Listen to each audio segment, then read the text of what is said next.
অনেকগুলো ফর্মুলা আমরা দেখছি, আমরা শুনছি, এবং এই প্রত্যেকটা ফর্মুলার সাথে জড়িত পাকিস্তান বিশ্বকাপে খেলবে কি খেলবে না, বাংলাদেশ বিশ্বকাপে যাচ্ছে না, এবং পাকিস্তানও যদি শেষ পর্যন্ত বিশ্বকাপে না খেলার সিদ্ধান্তে অটল থাকে, মানে এরকম যে সিদ্ধান্তের কথাগুলো আমরা শুনছি, তাহলে আমরা একদম জিতে যাব। এক হাত শক্তিশালী ছিল, তখন দুই হাত শক্তিশালী হবে। এই ফর্মুলাগুলো নিয়ে আলোচনা করব। সবশেষ যে ঘটনা ঘটেছে, যারা পাকিস্তানপন্থী ছিলেন, সাপোর্ট করছিলেন, অনেকে গালিগালাজ করছিলেন, আপনাদের যথেষ্ট মন খারাপ হওয়ার মতো উপকরণ উপাদান আজকের সারাদিনে জেনারেট হয়েছে। সেই ফর্মুলায় যাওয়ার আগে একটা ফর্মুলা আপনাদেরকে জানিয়ে দিতে পারি। 3-in-1 ফর্মুলা, কুল অ্যান্টিপারস্পিরেন্ট ডিওডোরেন্ট স্ট্রিক, যেটা আপনার ঘাম কন্ট্রোল করবে, 24 আওয়ার্স আন্ডার আর্মকে শুষ্ক রাখবে এবং কাপড়ে কোনো দাগ হতে দেবে না। কিন্তু পাকিস্তানিরা, পাকিস্তান ক্রিকেট বোর্ড বাংলাদেশের মানুষের, বিসিবির মনে, অন্তরে, হৃদয়ে দাগ করে দিয়েছে ভাই, নো ডাউট। কি বলা হয়েছে, কি আলোচনা হয়েছে, এটা কিছুটা হলেও বিব্রতকর শুনতে এবং বলতে। কারণ আমি যতগুলো কন্টেন্ট বানিয়েছি পাকিস্তানের বিশ্বকাপ ভবিষ্যৎ নিয়ে, গতকালকেও যে কন্টেন্টটা বানিয়েছিলাম সেখানটায় বলা হচ্ছিল, যেই তথ্যটা পেয়েছিলাম, যে তারা তাদের দেশের সেনাপ্রধান ফিল্ড মার্শাল আসিম মুনির তার ডিসিশনের জন্য ওয়েট করছে। ফ্রাইডে অর মানডের যে ডেডলাইনটা দেওয়া হয়েছিল, সেই ডেডলাইনের মধ্যে পাকিস্তান একটা বড় ডিসিশন নিতে যাচ্ছে, যেহেতু ফিল্ড মার্শাল আসিম মুনির এই ব্যাপারে ফাইনালি ইনভলভ হয়েছে regarding their participation in the upcoming টি-20 ওয়ার্ল্ড কাপ 2026 ইন ইন্ডিয়া। এখন জানা যাচ্ছে যে পাকিস্তানের প্রধানমন্ত্রী শাহবাজ শরীফের সাথে মহসিন নকভির যে বৈঠক হয়েছিল, যেই বৈঠকটা হয়েছিল সোমবারে, গত সোমবারে হয়েছিল, সেই সোমবারের বৈঠকের পর আজকে প্রথমবার জানা যাচ্ছে শাহবাজ শরীফ বাংলাদেশের মানুষের জন্য যথেষ্ট দুঃখী, তার মন যথেষ্ট ভারাক্রান্ত। শাহবাজ শরীফের বুক ব্যথা করছিল, অনেকটাই বুকে বিঁধেছিল, বাংলাদেশ কেন বিশ্বকাপে খেলতে পারবে না।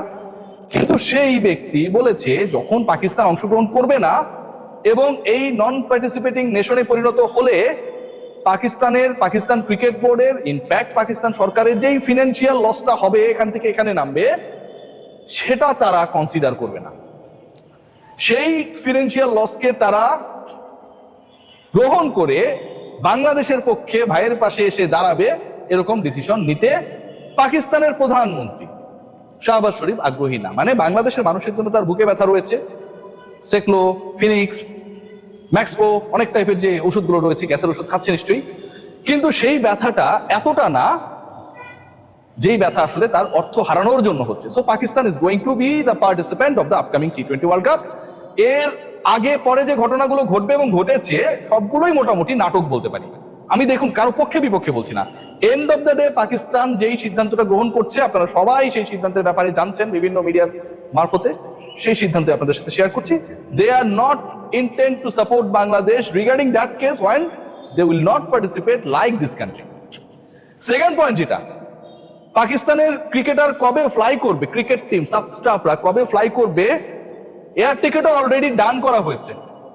প্লেনের টিকিট অলরেডি, এর আগে আমরা জানি যে জার্সি উন্মোচন হয়েছিল, প্লেনের টিকিট সংক্রান্ত যে জটিলতা ছিল সেটাও এখন আর নেই, প্লেনের টিকিট কেটে ফেলা হয়েছে। মানে সোমবারের বৈঠকে যেখানটায় নকভি এবং শাহবাজ শরীফ তারা বসেছিলেন, সেই বৈঠকে ডিসাইডেড হয়ে গেছে that they are going to participate in the upcoming টি-20 ওয়ার্ল্ড কাপ। আমাদের লাভটা কি হলো?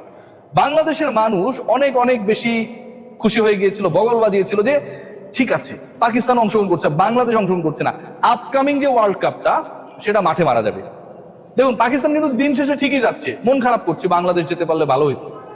বাংলাদেশও দেখুন ডাবল স্ট্যান্ডার্ড, মানে যেই দেশের সাথে আমি স্পোর্টিং সম্পর্ক রাখবো না, কেন রাখবো না, বা সেই সম্পর্ক থেকে সরে আসলাম, ভ্যারি লজিক্যাল, যে আমাকে অপমান করা হয়েছে, এটা তো লজিক্যাল। স্পোর্টসে যে ঘটনাটা ঘটেছে সেটা তো লজিক্যাল, সে কারণে আমি একটা ন্যাশনাল স্পোর্টস টিম পাঠাচ্ছি না, ক্রিকেট টিম। এখন আমি আরেকটা স্পোর্টসের টিমকে আমি ঠিকই পাঠাচ্ছি, সেটা শুটিং টিম। আমি ক্রিকেট টিমকে খেলার জন্য পাঠালাম না, শুটিং টিমকে আমি নিশানাভেদের জন্য পাঠিয়ে দিচ্ছি। যেই ঘটনা ঘটেছে বাংলাদেশের সাথে, সেই ঘটনা ঘটেছে বাংলাদেশের স্পোর্টস মিনিস্ট্রির সাথে প্রথমত, কারণ প্রথম অ্যানাউন্সমেন্ট এসেছিল স্পোর্টস মিনিস্টারের কাছ থেকে, স্পোর্টস অ্যাডভাইজারের কাছ থেকে, that we are not going to participate in India. এখন আমার প্রশ্ন হচ্ছে যে শুটারদের কি সিকিউরিটি অনেক হাই? এই অ্যাসুরেন্সটা কোথা থেকে শুটিং ফেডারেশন পেল? গভর্নমেন্ট কেন তাদের বেলায় জিও ইস্যু করবে? ক্রিকেট দলের বেলায় তো আসলে এই ঘটনাটা একইভাবে ঘটতে পারতো। অপমানটা কি মানে শুটিং টিম বাংলাদেশের বাইরে, মিয়ানমার থেকে রোহিঙ্গা তারা এসছে, তাদের গায়ে লাগে না? আর ক্রিকেট দল গেলে হচ্ছে বাংলাদেশের মান সম্মান চলে যাবে। আমার কথা, বাংলাদেশের মান সম্মান আমরা রাখতে চাই, আমাদের ক্রিকেট দল যাবে না, দ্যাটস দ্য স্ট্যান্ড। এবং এই স্ট্যান্সটাকে আমি সাপোর্ট করি, যে আমরা অপমানকে সহ্য করে ওখানে খেলতে যাব না। কারণ আমরা মানে কি, আমরা যারা ক্রিকেটার না তারা তো সাপোর্ট করি, সাধারণ মানুষ সাপোর্ট করে না। শুটাররা কি এর বাইরে? বাংলাদেশের নাগরিক না তারা? শুটিং ফেডারেশন কি স্পোর্টস মিনিস্ট্রির বাইরে? বাংলাদেশ সরকারের বাইরে? স্পোর্টস মিনিস্ট্রির বাইরে? তারা কেন যাচ্ছে ভাই? একই আসিফ নজরুল একটা টিমকে পাঠাচ্ছেন না, একই আসিফ নজরুল আরেকটা টিমের জিওর ব্যাপারে কোনো বাধা দিচ্ছেন না। সো আমার কাছে মনে হয় quite interesting what is going to happen. Pakistan অংশগ্রহণ করছে, শুটিং টিমে যাচ্ছে, মাঝখান থেকে ক্রিকেটাররা খেলতে পারবেন না।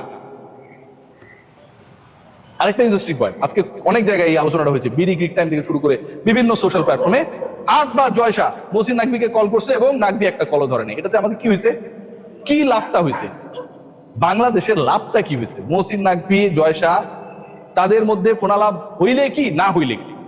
ফোনালাপটা হলে কি পাকিস্তান অংশগ্রহণ করা থেকে দূরে থাকতো, নাকি বাংলাদেশকে বলতো যে ঠিক আছে তোমাকে আমরা নিচ্ছি, শ্রীলঙ্কায় গিয়ে খেলো? কোনোটাই হইতো না। আমাদের সকল গণমাধ্যমে এই খবরটা যে জয়শাকে পাত্তা দিচ্ছে না মহসিন নাকভি। আসিফ মহসিন নাকভি হচ্ছে বাংলাদেশের জামাতে ইসলামের আমির মিস্টার শফিক সাহেব অথবা তারেক রহমান সাহেব, এরকম লেভেলের কেউ। আমাদের আনন্দের শেষ নাই। নাকভি হচ্ছে জয়শার ফোন ধরে নেই, আমাগর আনন্দের শেষ নেই। কি কারণে ভাই? উনি কি ডক্টর শফিকুর রহমান নাকি তারেক রহমান? কেউই তো না। আরেক দেশের কে কার ফোন ধরে নেই সেটার মানে আমাদের কাছে কোনো প্রমাণও নাই, কিন্তু বাঙালির খুশির শেষ নেই। আমার কাছে মনে হয় ঘটনাটা উল্টা হয়েছে। জয় শাহকে আসলে নাকভি ফোন দিছিল এবং সেই ফোনটা 8 বার না আরো অনেকবার সেই ফোন দেওয়া হয়েছে। শেষ পর্যন্ত I am pretty sure Jay Shah Mohsin Naqvi phone ধরে না। এখন কে এগিয়ে থাকবে? যে আগে সার্কুলেট করবে, পাকিস্তানি গণমাধ্যম সার্কুলেট করে দিয়েছে মহসিন নাকভি জয়শাকে পাত্তা দিচ্ছে না, জয়শা ফোন করে করে মোবাইলের ব্যাটারি শেষ করে ফেলেছে, কিন্তু মহসিন নাকভি ভাই ফোন ধরে নাই। এটাতে যে লাভটা হয়েছে, পাকিস্তানের কোনো লাভ হোক আর না হলো, বাংলাদেশের মানুষজন বেজায় খুশি হয়েছে নাকভির ফোন জয়শা ধরে নাই। এতে আলটিমেটলি আমার কাছে যেটা দাঁড়াচ্ছে যে আমরা আসলে যে কান চিলে নিয়ে গেছে, চিল খুঁজতে খুঁজতে দিন শেষে কানের জায়গায় আছে সেটারও খবর রাখি না, আমরা আমাদের কানে তালা মেরে শুনতেও পাই না। বাংলাদেশের ক্রিকেট এখন যে পর্যায়ে রয়েছে সেটা একটা ভয়াবহ শনি সংকেতের সামনে। এবং sports industry, sports ministry, sports cover যারা করি, সাপোর্টার যারা, তাদের যে ডাবল স্ট্যান্ড, এটা আমার কাছে মনে হয় ভয়াবহ, ভয়ঙ্কর। কারণ আমি যদি বাংলাদেশকে ভালোবাসি, বাংলাদেশের কোনো পার্টিকুলার একটা দল যদি বিশ্বকাপে না যায় বা পার্টিকুলার এক দেশে যদি না যায়, তাহলে অন্য ডিসিপ্লিনের দলও যাবে না। হিসাব সহজ। এই সকল ফেডারেশন, বিসিবি হোক আর শুটিং ফেডারেশন, সবই স্পোর্টস মিনিস্ট্রি আন্ডারে। দুক্ষেত্রে দুই রকম নীতি কেন? তাদের জন্য কি ভারত ভালো নাকি নিরাপদ?